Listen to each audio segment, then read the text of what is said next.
अब आपसी अपने लोग हैं कि यहाँ भी बहुत से बैठे, किसी से बात होगी, किसी की नहीं होगी, लेकिन वो आपका अपना मसला है।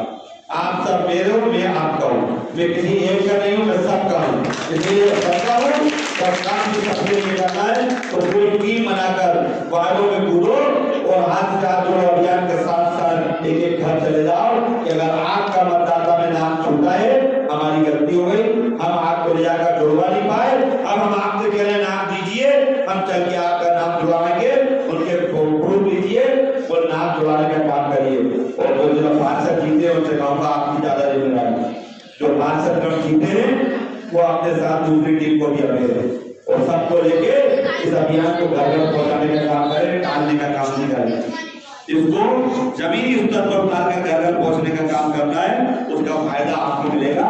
जो वोटर लिस्ट में हम लोग परेशान होते हैं आखिरी दिनों में, उस होने से अभी बच जाएंगे। जो वोटर लिस्ट में परेशानी है उससे हम बच जाएंगे। फरीदा बोलते इसकी एक गली बात है, इसका काम 4 साल में नहीं हुआ है ना।